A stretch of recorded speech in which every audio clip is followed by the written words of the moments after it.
Honeymoon express అనే cinema Amazon ప్రైమ్‌లో stream అవుతుంది. Cinema ఎలా ఉందనేది ఈ వీడియోలో తెలుసుకుందాం. ఈ లోపల వీడియోని అయితే లైక్ చేసి ఛానెల్‌ని సబ్స్క్రైబ్ చేసుకోకపోతే సబ్స్క్రైబ్ కూడా చేసుకోండి.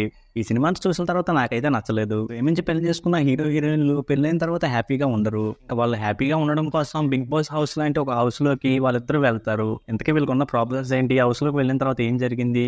ఫైనల్‌గా వీళ్ళిద్దరి మధ్య ఉన్న ప్రాబ్లమ్స్ సాల్వ్ అయ్యాయా లేదా అనేది సినిమా. సినిమా స్టార్టింగ్‌లో క్యారెక్టర్‌లన్నీ ఫన్నీగా ఉన్నట్టు ఉంటాయి కానీ ఎక్కడో కూడా ఫన్ అయితే కనిపించలేదు. అలాగే సినిమాలో ఇంట్రెస్ట్‌ని క్రియేట్ చేసేలాగా ఒక్క ఎలిమెంట్ కూడా లేదు.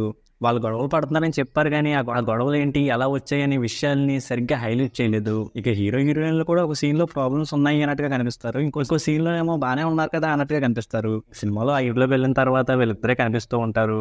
వీళ్ళ మధ్య ప్రాబ్లమ్స్ ఏమైనా ఉంటే దాన్ని సాల్వ్ ఎలా చేసుకుంటారనే ఇంట్రెస్ట్ అయినా ఉంటది. కానీ అది లేదు. ఏదో ఆ ఇంట్లోకి వీళ్ళిద్దరూ వెళ్లి టైం పాస్ చేస్తున్న ఫీలింగ్ వస్తది.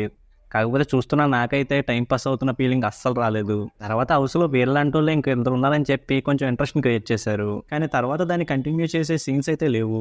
అక్కడొచ్చే సీన్స్ అన్నీ కూడా ఒకరితో ఒకరు మాట్లాడుకున్నట్టే ఉంటాయి. పోనీ అలా మాట్లాడుకోవడం వల్ల వీళ్ళ మధ్య బాండింగ్ ఏమైనా పెరిగినట్టు ఉంటుందా అంటే అది కూడా ఉండదు. కాకపోతే అలా వచ్చిన క్యారెక్టర్‌లకి ఎలాంటి జస్టిఫికేషన్ ఇస్తారు, రిలేషన్‌షిప్స్ గురించి ఏం చెప్తారు అనే విషయం చూద్దామని క్లైమాక్స్ వరకు వెయిట్ చేశాను. సినిమా క్లైమాక్స్‌లో కూడా రిలేషన్‌షిప్స్ అంటే ఎలా ఉండాలి, ఇలా చేయాలి అనే విషయాలు ఏమీ చెప్పలేదు. ఆ హౌస్‌లో వీళ్ళలాంటి వాళ్ళు ఎలా ఉన్నారు అనే దానికి ఆన్సరు కల కూడా అనుకోవచ్చు అని చెప్తారు. అది విన్నప్పుడైతే కొంచెం షాక్ అయ్యాను. ఇక సినిమాలో యాక్టర్స్ పర్ఫార్మెన్స్ అయితే బానే ఉంది. కాకపోతే హీరోయిన్ పర్సనాలిటీకి ఆవిడకేసిన డ్రెస్సులకి అస్సలు సెట్ అయినట్టు అనిపించలేదు. అలాగే సినిమాలో కొన్ని రొమాంటిక్ సీన్స్ అయితే ఉన్నాయి. సినిమాలో సాంగ్స్ అయితే వినడానికి చాలా బాగున్నాయి. అలాగే బ్యాక్‌గ్రౌండ్ స్కోర్ కూడా బాగుంది. ఫైనల్‌గా ఈ సినిమా చూసిన తర్వాత నాకేమనిపించిందంటే చెప్పాలనుకున్న పాయింట్ స్ట్రాంగ్‌గా లేదు, చెప్పిన విధానం స్ట్రాంగ్‌గా లేదనిపించింది.